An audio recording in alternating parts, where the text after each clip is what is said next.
In the heart of West Africa, a young soldier has risen to challenge one of the most powerful nations in the world.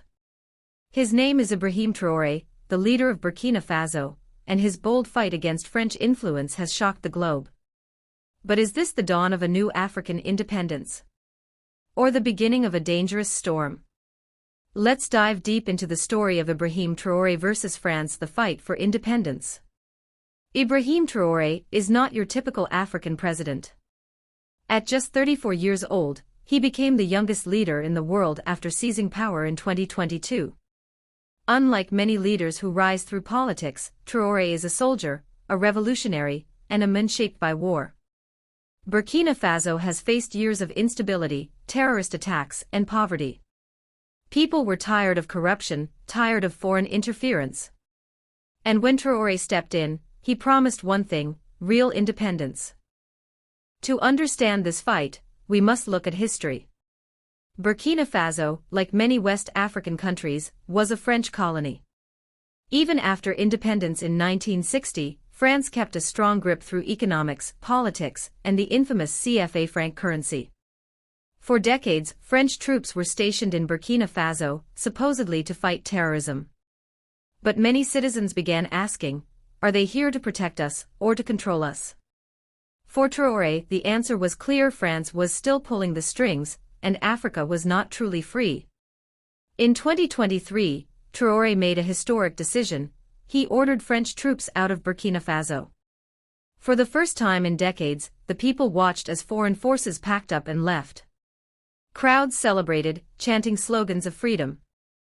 But Traoré didn't stop there.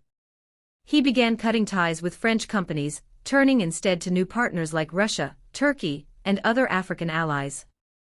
This bold move sent shockwaves across the continent. Some hailed him as the new Thomas Sankara, the legendary revolutionary who once defied France. Others warned that he was playing with fire. France was not happy. Media outlets painted Traoré as a dangerous dictator. Western governments began threatening sanctions. ECOWAS, a West African bloc heavily influenced by Paris, tried to isolate Burkina Faso. But Traoré did not back down. He said, "We are ready to die for our sovereignty." Instead of being weakened, Burkina Faso joined hands with Mali and Niger, two other countries that had also kicked out the French. Together, they formed the Alliance of Sahel states. For the first time in modern history, African nations were standing side by side, not under France, but against it. This is not just a fight for Burkina Faso. This is a fight for the soul of Africa. For centuries, African nations have struggled to break free from foreign domination, first colonialism, then economic control. Traoré represents a new generation of leaders who refuse to bow. But the question remains, will this new revolution succeed, or will France and its allies crush it like they did before? History reminds us that freedom always comes with sacrifice.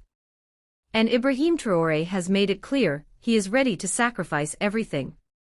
The battle between Ibrahim Traoré and France is more than politics, it's the rebirth of an African dream.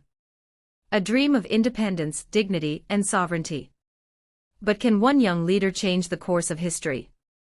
Or is he walking the same dangerous road that Sankara walked before his assassination? Tell me in the comments, do you think Traoré can win this fight against France? And if you found this video powerful, don't stop here.